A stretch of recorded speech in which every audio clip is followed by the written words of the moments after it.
భీష్మ పర్వంలో బావగారు నేను చెయ్యను యుద్ధం అని అన్నప్పుడు నువ్వు యుద్ధం చెయ్యి అని చెప్పి 700 శ్లోకాలు శ్రీకృష్ణుడు ఏదైతే చెప్పాడో నన్నయ్య తిక్కన ఎర్ర ప్రగడ కాలంలో అంటే 11, 12, 13వ శతాబ్దంలో భగవద్గీత వాళ్ళకి దొరకలేదు, అటు తర్వాత కాలంలో రాయబడింది అని దాని అర్థం.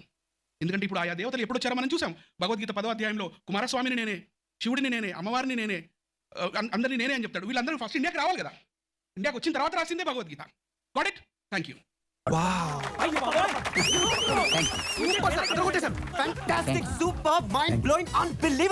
నన్నయ్య తిక్కన ఎర్ర ప్రగడ ఆంధ్రీకరించిన మహాభారతంలో నీకు భగవద్గీత కనపడలేదా?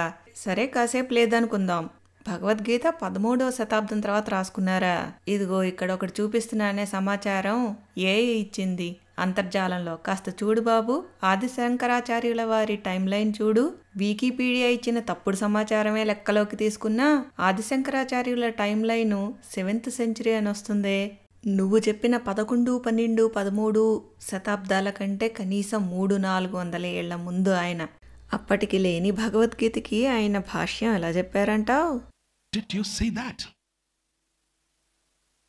నా సహోదరుడా, నా సహోదరి, మోసపోకు, మోసపోకు. నిన్ను మోసగించడానికి బయట మొత్తం ప్రపంచం ఎదురు చూస్తుంది. నీకు దొంగ మాటలు చెప్పడానికి, అబద్ధాలు చెప్పడానికి, నిన్ను రెచ్చగొడటానికి. 1835లో ప్రింటింగ్ మిషన్ లేదు, టైప్ రైటర్ లేదు. 1835లో ప్రింటింగ్ మిషన్ లేదు, టైప్ రైటర్ లేదు. నువ్వెంత అబద్ధాలు చెప్తే మాత్రం ఆ పక్కనుండోళ్ళలా నవ్వద్దని చెప్పరా బాబు, చిన్నపిల్లలు జడుచుకుంటారు. నువ్వు సనాతన గ్రంథాల గురించి ఎన్ని అబద్ధాలు చెప్తావో నీకు అర్థమయ్యే విధంగా నీ భాషలో నీ బైబిల్ గురించే చెప్తా విను. ఇంగ్లీష్కి ఇప్పటికీ లిపి లేదు కాబట్టి బైబిల్ అసలు ఇప్పటికీ ఇంగ్లీష్లో లేదు. 1835 తర్వాత కానీ ప్రింటింగ్ మిషన్లు, టైప్ రైటర్లు లేవు కాబట్టి తెలుగు బైబిల్ 1929లో వచ్చింది. ఇదిగో దానికి ఇదే సాక్ష్యం. ఇదిగో నేను చూపిస్తున్నా కదా, ఇక్కడ ముద్రణ అని ఉంది, 1929 అని ఉంది. అప్పటిదాకా అసలు బైబిలే లేదు, దానికి ఇదే సాక్ష్యం. తెలుగులో బైబిల్ 1900లో వచ్చిందంటే అసలు జీసస్సే లేడు. చూద్దాం అది కూడా. బైబిల్లో, తెలుగు బైబిల్లో జీసస్ అని వెతికి చూస్తే 0 రిజల్ట్స్ ఇచ్చిందిరా పిచ్చ సన్నాసి. అంటే అసలు జీసస్ ఇంకా పుట్టలేదు.